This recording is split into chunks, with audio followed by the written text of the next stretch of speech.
Now, there are multiple ways on expressing it, ranging from the usual these stylistic ones that are murag more reflects siya sa mythologies. Some of it kay more reflects sa reality. Some of it even now are the abstract designing of art itself, to the point nga kanang murag some of other people would say nga kuan nga nonsense man ay ana ba. Pero that's how we see art itself. But again, art is subjective, yun. Everyone has their own way on expressing it. Some of it kay dili kanang conventional, ang uban kay kanang gama-gama ra, ana ba. Everyone has their own way. Okay? So let's dive into the next one. Now, the first art itself is the ancient art mismo. Now, before the 500 BCE. Now, there are three ancient art itself, major ancient art: the Egyptian, the Greek, and the Roman. But before that, napagid na yung mga previous na mga civilization. For example, the Egyptian art right here, the Egyptian Book of the Dead, Anubis. Now, this one right here is more of a, or should I say, money siya ang kanamurag well-known yun mismo. But before Egypt, there is a different civilization, which is the Mesopotamian civilization, before pagina sa Egypt mismo. And their art itself, kay dili man pari, dili hieroglyphics, ana, cuneiform, ay, ang ilang kuan, literature is cuneiform, ana. Ang ilahang kuan lang, ang ilang sculpture is lahi-lahi rasad, pero it's not enough to give a huge impact, unlike the Egyptian art. Mo na nga Egyptian art mismo lang ang gi-represent sa ancient art. Now, Egyptian art itself is flourished along the Nile River. Now, if now every civil now all early civilizations in the world sa history kay na built up siya around rivers, because rivers are diha man gud ang kanamulid sa mga waters, mga clean waters, mag-agi-agi. Ang uban kay gamito nila as a guide pa dun sa dagat, kung asan kuan abundance of fishes, so nasa sila makuha pagkaon and so on and so forth. Okay, so known for monumental architecture, pyramids and temples, hieroglyphics, and intricate tomb paintings. Now, tomb paintings itself is also a form of art to me. Like, it's already a kind of obvious na gid siya na part as well. Now, the symbolic representation of gods, pharaohs, and afterlife. Now, prevalent kayo dito sa Egypt ang mga kuwan, ang mga things like mga the greatness of the pharaohs, kung unsang ilang mga kuwan, kung unsang ilang mga deeds na gipang buhat, or di pa kaunsa sa ilang reflection on their own religion sa may ana. Now, that's ancient Egypt itself. It's already, I'm pretty sure that the media itself has already represented multiple depictions of Egyptian culture, of ancient early, of rather ancient Egypt mismo yun. And we don't have to dive right in on it, yun, all of it. Now, for the next one right here is the Greek or Hellenistic art. Now, celebrated human form and idealized beauty, and notable for sculptures like Horos, Kore, pottery, and architectural orders, the Doric, the Ionic, and the Corinthian. Of course, diri sa base ang Roman art itself, but originally, ang Greek itself has their own way of showing. Some of it kay makita gininyo sa kanang ang ilang paintings kay nasa mga pot nila, mga kaan na dito, mga depictions sa mga unsay life sa mga gods, unsang storyan nila, unsay storyan. And it's not just that, more go sad sila sa mga sculptures, mga marble sculptures mismo, para kuan makita gid mismo kung unsa ang they go for a physique sa mga tao yun. If you're going, di ba, I'm pretty sure that you are familiar with multiple marble sculptures, no, through the internet lang, or even nga nahimuban nga mga replica lang or replicated lang. Makita gid ninyo mismo on how they are precise, on how, or rather how they are accurate sa ilang mga appearances, sa mga For example, sa mga gods, sa mga demigods, heroes, and heroes and others. Diba, makita niyo especially sa mga lalaki kay the physique, some of them kay slim, some of them kay kanang muscly kaayo. It's their own depiction of is beauty mismo, diba? Ano? Now, not just that, mo spread out sila sa mga mosaic itself. Na example right here is the mosaic of Alexander the Great. This is actually, if I can recall correctly, it is ano siya tawag ana kanang wooden siya na ay wooden naman kanang more siya cement or bato. Imo na lang gigamit para depiction for Alexander the Great. Now, don't say that Alexander the Great is Greek kay it's still a debate up until right now if Alexander the Great is Macedonian ba siya or Greek. So it's a debate yun mismo if you're going to talk it with a Greek na person or a Macedonian person. Okay? Any questions so far? Clarifications? Wala, sir. Okay. How about the others?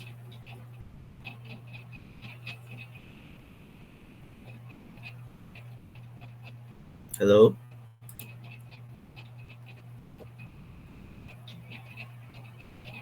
Okay. So let's dive right into the next slide. Now, for the Roman art itself is already self-explanatory. It's adapted from the Greek styles and techniques, and engineering marvels, aqueducts and colosseums, frescoes, mosaics, and realistic portraiture, and emphasis on the public monuments and propaganda. Now, more of ang Roman art is, well, it's already stated there na parehas sa Greek, but Roman art itself is centrally more of a propaganda kid mismo. For example, nasa sila yung mga sculpture on the busts or mga ulo or mga sculpture sa mga ulo sa mga emperors. Wala, of course, wala. It's not just kanang paintings, but they're going for a more kanang makita gid mismo nun sa ilang dimensions sa ilang ulo. That's why they are going for majority of the time they are going for sculptures, marble sculptures. Example right here is the Augustus of Prima Porta during the 1st century AD. Na makita nga the physique itself when you look at that sculpture of Caesar Augustus, makita mismo ninyo na hala, Emperor Giday siya. No? It's the emphasizing on how the public would see a sculpture. Hala, kuan kay siya kanang murag nindot yung physique, ang yung detailed kayo ang iyang armor, ang iyang clothes, ang hair detailed ba, ang iyang hair na lines kay ma-detailed, and so on and so forth. Of course, the pupil size di man ginabuhat yun, but makita sad ang unsa ang eyes mismo. It's not just kanang walay pupil sa eyes, it's how they would say tawag na give the impression or expression sa mga sculpture mismo. Now, of course, let's go in for the medieval art. Can anyone read the first bullet? Medieval art.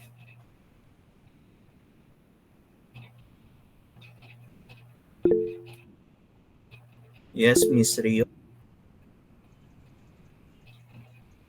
It encompasses early Christian, Celtic, Byzantine, Coptic, Orthodox, Islamic, Romanist, and Gothic art. Okay, so thank you for that. Now, medieval art itself is diri naman ni after the if we're going by history good, not just on Europe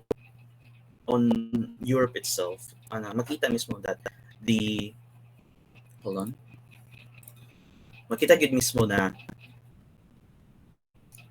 Christianity itself became prevalent, na change na siya from a minor religion to a major religion na the establishment of the Holy Roman Empire. Yes, Miss Rio. Okay. So ako establish ang Christianity as major na religion na sa Holy Roman Empire, the Byzantine Empire. We spread out siya all throughout the Europe, and their artistic style na gay, unlike Greek, more of of course, the painting na, the oil and canvas, and most of all, centralized na sad siya sa mga religious figures. Example right here is the one of the major things nga Madonna and the Child, no? Mga religious figures. Now, if you're going to ask me, ngano man na may kasagaran nga Madonna and the Child, unsa may ginaan? It's actually just a thought na actually say ka na murag afterthought siya of the Mother Mary and the child Jesus. Good. Makita gid nga they kept on using that they kept on using that style and that title Madonna and the Child to emphasize on the holiness of Christianity gid mismo. And it's not just that. Islamic itself is all Islamic medieval art is also prevalent, but majority good of the time kay early Christian good. Mas nasa front ang Christian medieval art kaysa sa Islamic medieval art. Okay?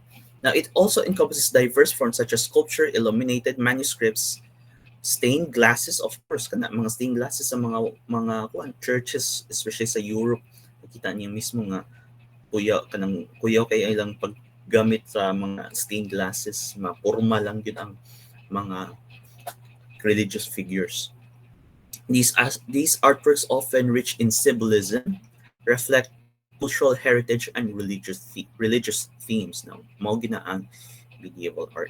This one right here is also connected to the also known as the Dark Ages, in which prevalent kayo ang black plagues, ang mga plagues mismo, mga hugaw, diha sad kanang gipang reflect nila nga they are searching for a way on how they have to put out their faith here. And that's for the medieval art. Next one would be the Renaissance art. Now this one right here is prevalent kini. Everyone nearly knows about this, okay? So can anyone read the sentences on the bottom part? Anyone?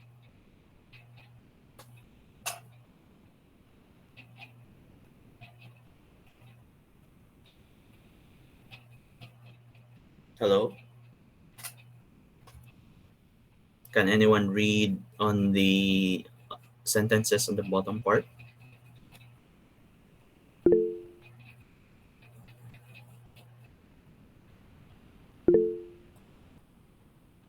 Who raised the hand? Okay. Omolon, go on. Renaissance art. Hello. Mic test. Do you hear me loud and clear, sir? Okay. Maklaro ra.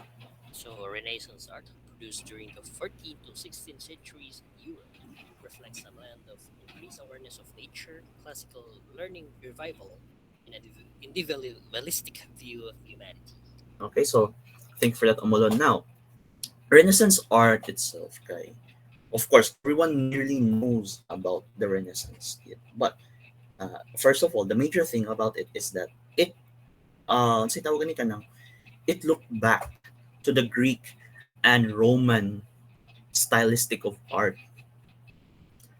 Yeah, they wanted to kung films na mo na ang remake. Mo ni ang remake, but with more of their own style. They also mix on the medieval art mismo. Now, Renaissance itself, of course, if I can recall correctly, is the resurrection of style. The resurrection of style. And here are the and Renaissance itself, dili na gina siya isa yun. Renaissance art itself is an overall nga art movement, but there are sub-movements within that. The first one is the early Renaissance with the late Gothic elements. The second one is the Northern Renaissance from around 1450. The third one is the Italian Renaissance, also known as High Renaissance. Diri gid mismo ang katong Diri mismo ang High Renaissance is the most unsay tawag na kanang well known. It also includes the late Renaissance, Mannerism, and the transitional period. Now, transitional period is where diri na gid ang part ni murag ni nagkanam ano mo ka part ways na ang art styles. Okay? It became more than just a Renaissance. Okay? Now, for the next slide is right here. Now, early Renaissance, also known as a Quattrocento, marked as a cultural rebirth in Italy during the 15th century, characterized by a departure from traditional religious themes, the emergence of humanistic influences, and innovations in the artistic techniques. Now, diri mismo, unlike sa kanang the medieval art kanang murag, if you see like the first 10 medieval art, you nearly see them all na. But this one right here is more of a kanang wala na siya kayo sa kanang wala na kayo dili na kayo strict to ang facial expression, more of a style na gud mismo sa mga artists, sa mga painters, sculptors. Now, example right here is the expulsion of the Garden of Eden by Masaccio around 1426 to 1427. This one right here is also, well, religious theme siya, but centralizing more of a raw part of the raw part of the religious theming manang early Renaissance. Now here is the Northern Renaissance. Can anyone read the Northern Renaissance piece?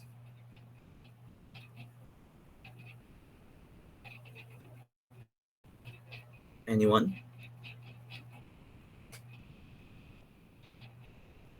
Hello? Other than you, Mr. Omalon, we're going to need one of your classmates. Pero, go on.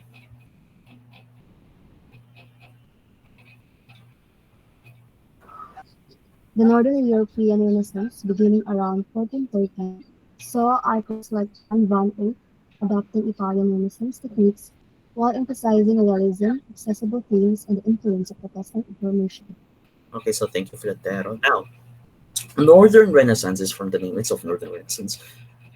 Lahi siya sa Italian Renaissance. So we see Italian Renaissance more of a vibrancy. When you go through the Northern Renaissance part, diha na murag a bit darker na. And most of all, of course, it is in the Northern Europe, so mga areas like Germany, maybe even Sweden, even the British Isles, and manang diha ang Northern Renaissance. Their artistic style is a bit of a kanang Gothic siya. Yeah, kanang dark kayo yung murag dark ang yung dating if mo ang terminology. Now, example right here is the Martin Scongauer, the Saint Anthony Tormented by Souls. Na kanang murag kay kanang it depicting Saint Anthony being tormented by demons itself, by the demons. Yeah, you depict ang demons themselves as a different appearances, reflecting on multiple kanang realistic ng mga organisms. Some of it kay mga na human arms, goat heads, yan. That's the Northern Renaissance. Dungan siya sa the usual Renaissance, but this one here is like it's like the unknown brother sa Renaissance. Okay, so right here is the High Renaissance. Now, I'm pretty sure that every one of you knows about the High Renaissance, the rigid mismo, the centralized nga mga art mismo. The High Renaissance is exemplified by iconic works in the Italy during the thriving societal prime, combines the technical mastery, humanism, and perfection in art, with the legends like Leonardo da Vinci, Michelangelo, and Raphael leading the way. Now, I'm pretty sure of you, kung ano gini siya, it's already in the face mismo. And iconic na mga appearances. The Mona Lisa Lisa, The Last by Leonardo da Vinci. The Sistine Chapel sa mga ceiling nila nga mga sa ceiling art style ni sa ceiling art nila. If I can recall correctly, that was painted by Michelangelo, if I can recall correctly. Eh, nga na, high Renaissance na siya. Now, this is actually a self-explanatory na. Now, let's dive right into the next one. Can anyone read mannerism?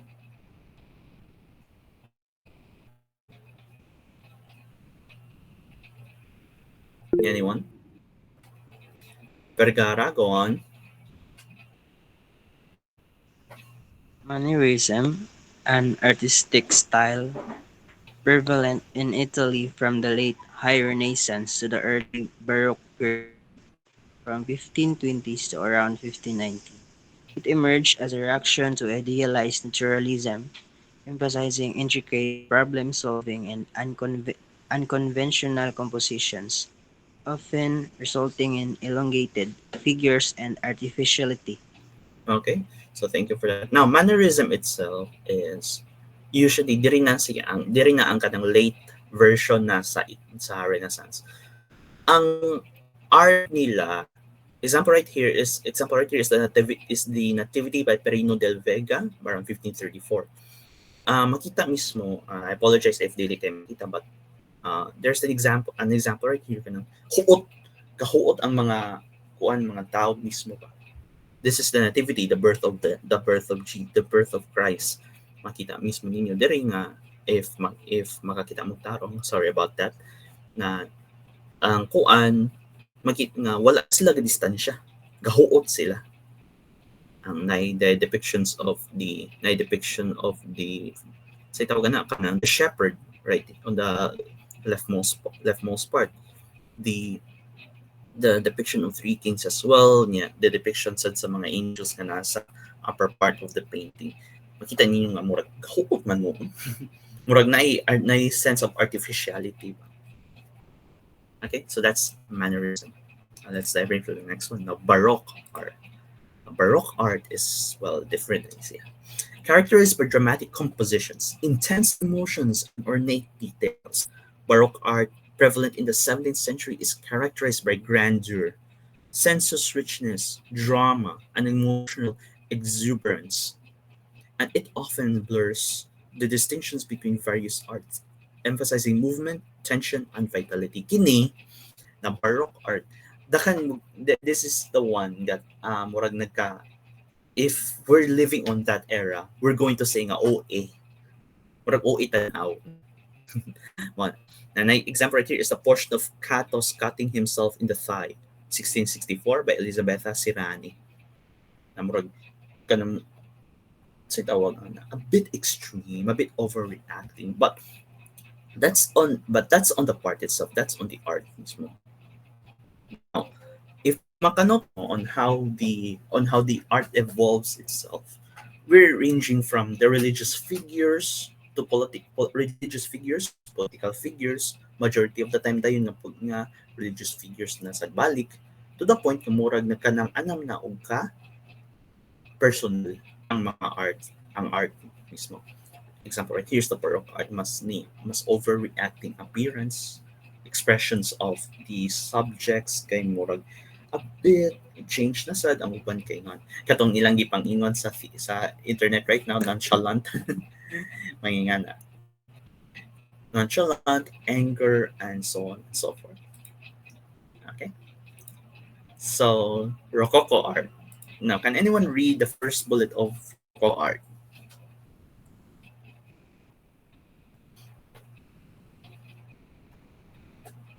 Anyone? Yes, Miss Danica? Rococo art, prevalent in the 17th century, is characterized by grandeur, sensuous richness, drama, and emotional exuberance. Mhm. Okay, so Rococo art itself is pare-pareha na siya og kanang so itong kanang the previous one Baroque. Rococo is a bit more, it's like Baroque art but better.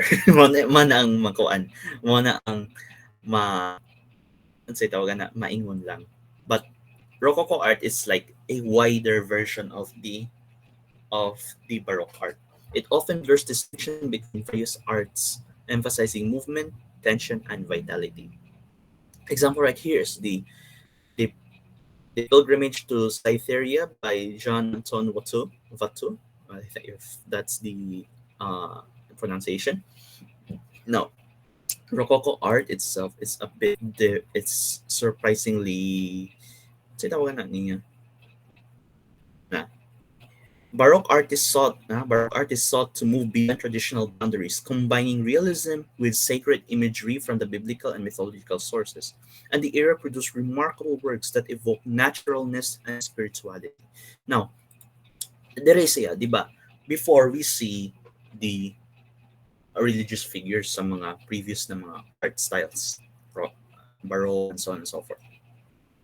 But this one right here is the sense of spirituality sa mga tao na example right here kami example is the pilgrimage to Cytherea. Makikita niyo ng mga tao nga they are doing a pilgrimage mga padung sila sa certain areas sa nga mga religious areas. Yeah. More of a centralized from nag-turning point na ba from a certain angle to facing the religious figures down to the people facing to the religious figures na. That's Rococo art. The neoclassical art. Now this one right here is daghang kay maglibog na diri nga part na.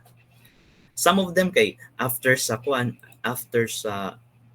say tawag na Renaissance art kay neoclassical dayon no napayan na Baroque ani. This one right here is a bit push na siya. Inspired by the classical antiquity and rationalism, neoclassical art, prevalent from 1760s to the 1840s, emphasizes austere linear design in the depiction of a classical themes. Artists use archaeologically correct settings and clothing to evoke the spirit of ancient Greece and Rome. So it's basically Renaissance gihapon reflections sa Renaissance but with more accuracy.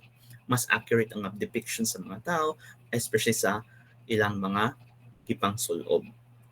O depiction sa mga through the previous paintings and previous sculptures. Now, sorry about that. Hold on, let me read that again about the neoclassical art. Now, neoclassical arose as a reaction against a sensuous decorative Rococo style. New archaeological discoveries include the exploration of Herculaneum and Pompeii, fueled interest in the classical art and influenced neoclassical aesthetics. So neoclassical art, it's again mas leaning siya on the Roman art. It's like people saw the Roman art and then they see the previous art after Roman art. Ilan sa mix up. Everything is nila, everything is a copy of a copy of a copy. Up until to the point that there is no such thing as originality because everything has been discovered. Some of them to the point nga ang originality niya nangitan lang sila way on how to create their own originality. Example right here is the intervention of Sabine women by Jacques David. That's something. Okay. Artists use archaeological correct settings. So correct settings in India. Majority of the time, neoclassical art is centralizing more on a appearance wise na. Okay. So any questions so far? Clarifications? Anyone? Wala ra, sir. Okay. So let's dive in for a few slides na lang. Now, Romanticism. Can anyone read Romanticism on all bullets? Anyone?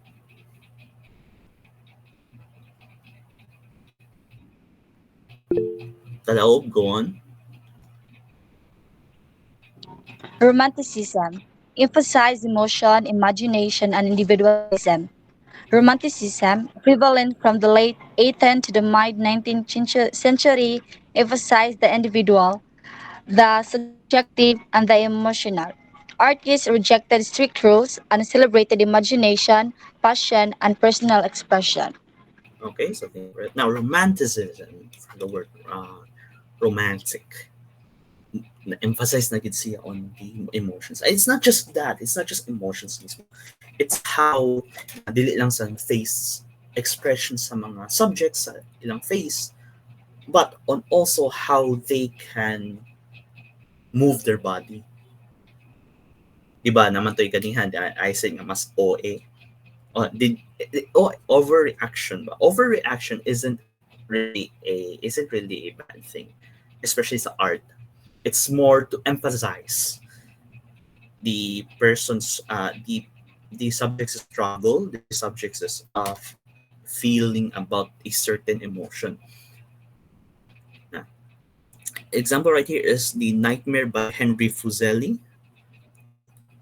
Nga nakita mo kanang bangungot if napato sa katong diri sa Pinas bangungot or giurong, di ba, kanang makakuan ka ng dilita kalikok sa tawag na sleep paralysis. Yes, niya nadayon tayo itong mind magplay day no guna about paralysis demons. Yan. That's how they depict it. That's how Henry Fuseli depicted it. Now, romanticism, they were drawn to the exotic and the mysterious, the mysterious, and the medieval, seeking inspiration beyond the ordinary. So, the more gusto sila to push out a bit more. What unsa pa may other things nga ato ibutang? Unsa pa may other mystical themes nga ato ibutang? Wala siya ang romanticism. Okay. So next one would be the realism. Oh, and if na-notice niyo, ang time nila, the realism art is 1840 to 1870. Romanticism is 1800 to 1850. Neoclassical is 1760 to 1830. Rococo art from 1720 to 1760. Now, di ba, murag na-notice ninyo na nagkanam-anam sila og kagamay ang ilahang year, ni taas o ni gamay, pero namurag from this point on, nagkanam-anam na sila og kagamay. Di yun murag naka-notice mo why, class? Does any of you have any idea nga ano murag nagkagamay ang gap sa mga art styles, sa mga history sa art itself? Nga naman nagkagamay? Can anyone take a guess?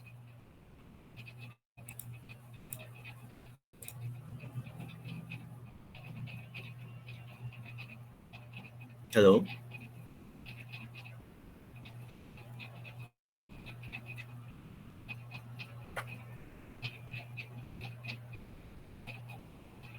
Anyone? Okay. More people have access to art, so more styles emerge. Ooh, interesting take. Anyone? Anyone?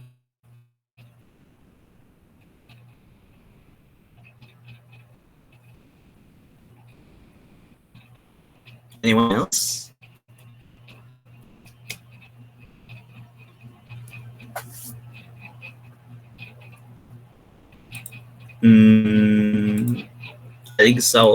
Si Aligsaw ra na ay take of it. Ngano nagkanam-anam mo kagamay ang years sa mga art.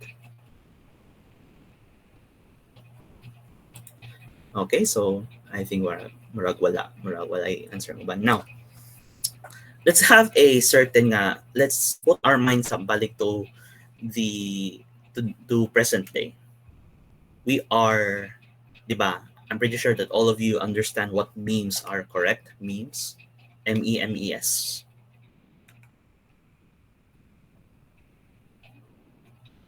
I'm pretty sure everyone knows about it, especially sa social media. Now, maka-notice mo memes itself. Before that, mga tanong mo, ngano maabot man tag memes, sir? Memes is a form of art, yapon. expression of how people would perceive a joke itself, but to make things a bit lighter. And even though ang theme ay dark, it will make it a bit lighter. Now, let's dive right in.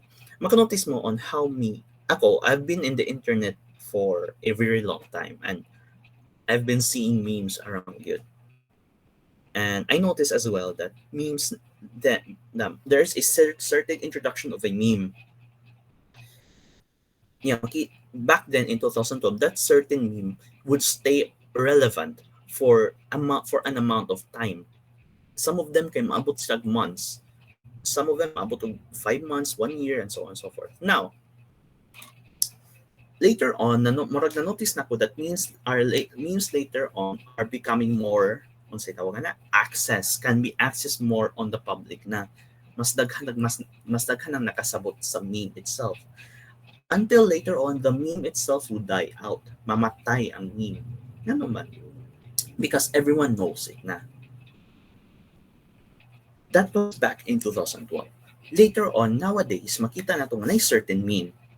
But this meme would later on mamatay ra sa siya mas quick siya nga mamatay. Not just that, mas gamay ang lifespan. For example, 1 month of a certain meme, 1 month itself is already making it old na, because everyone knows it na.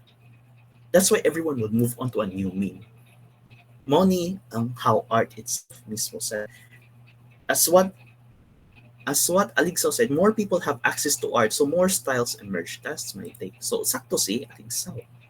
The more people would access to a certain art, the more sa naman ka ng anamang art kaday out of dali-dali. Or di ba kaha, ang art itself mas ma-forgotten. Ano ba?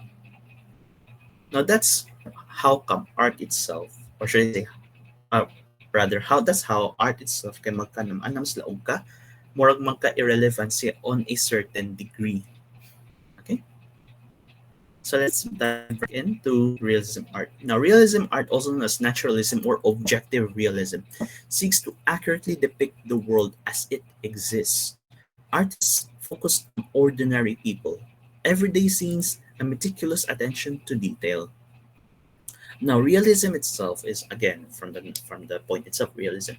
Kani siya, wala na ni mga religious figures, wala na ni mga overaction of a previous na mga of a historical part sa world, but this time more na ni siya on the everyday life.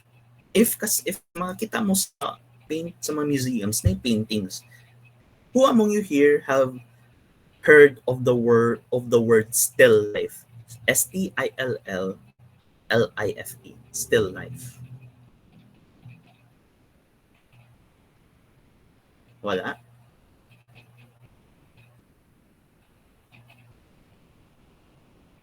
Now, muna ang realism art, still life, to depiction of a mundane, just kanang baliwala ra, the everyday life.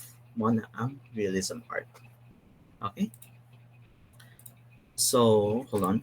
Now, realism art emerging in the mid-19th century Europe, realism rejected the idealization and the portrait of life's realities.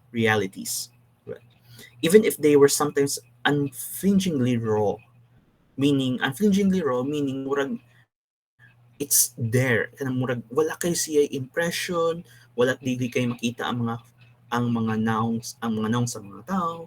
Kanang, for example, right here on the Gleaners by Jean-François Millet, makita mismo nga murag walay dili kay makita ang faces tao, but it's the actions that depicted them.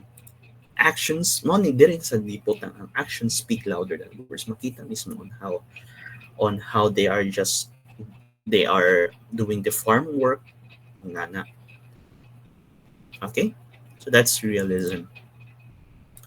Now, for impressionism. Now, impressionism. Can anyone read the bullets? Impressionism.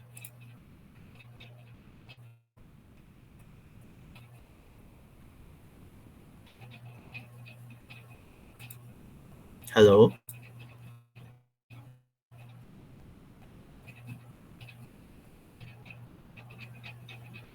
Hello?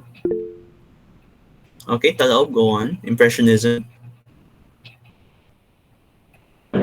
Impressionism, prevalent from the late 19th century, emphasized accurate and objective recording of everyday scenes, transient effects of light and color. Artists like Claude Monet, Pierre Auguste Renoir, and Camille Pissarro captured the immediacy of modern life. Impressionists rejected traditional historical and mythological subjects, opting for personal expression and the study of light and atmosphere. Their focus on ordinary moments and naturalistic techniques was groundbreaking in the 19th century. Okay. So, Impressionism is basically realism, but a bit more siya. As what is said here, Prev, kuan ni siya kanang captured the immediacy of modern life. So, nagdali-dali. Unsay kanang, so, for example, we have, for example, on the previous one, we have a realism art in which it depicts a still life. Dari kay kuan man ni sila, they're farming. They're they're harvesting if sakto ko. Harvesting. Diri kanang slow kayo ang ilang style. Slow ang ilang actions. That's for the realism. But for the impressionism, diri na gyud siya mas dali. As we depicted here na nag-ride sila og horses on carriages and so on. Nas na ikwan, everything is quick. Everything is quick. Gadali-dali tanan. Mo na ang impressionism. That's the difference between realism and impressionism. Realism is a still life, kwan lang, kanang nor slow ang actions. But impressionism is where everything is quick. Okay? And here is the post-impressionism. Now, mo kwan ni siya kanang, so tawag ani niya. While ongoing ang impressionism, nanaday post-impressionism. Now, post-impressionism itself is diri na siya including of neo-impressionism, pointillism, and divisionism. Post-impressionists includes of artists like Vincent van Gogh, Paul Cézanne, Paul Gauguin, emphasize impersonal expression and symbolism. So it's based mas more of a kanang mura gyapon that sorry, it's basically impressionism but more personal, but more sa self na gyud. They move beyond impressionism, exploring color, form, and subjectivity of their works. Post-impressionism encompasses various styles, from Van Gogh's bold brushwork to Cézanne's geometric forms. These artists laid the groundwork for subsequent movements like Fauvism and Expressionism. Now, the example right here in the background is Vincent van Gogh's The Large Plane Trees and Road Menders at Saint Remy. Okay, so post-impressionism is basically just impressionism siya, but a bit more centralized, but centralized on the self-thought about a unsang life mismo. Okay, any questions so far? Clarifications?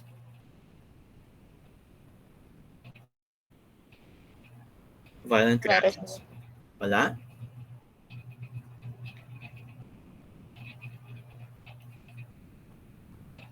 Seems like wala na.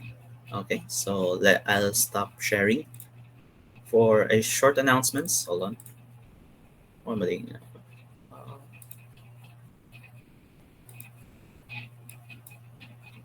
Okay, so that's for the first half of the history of art itself. I will update you for the final version before our midterms next week.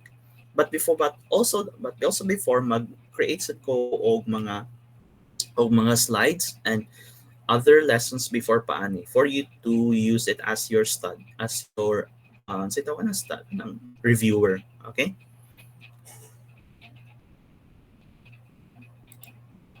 Okay, so I think that's it for now. Kindly open your cameras for a photo op.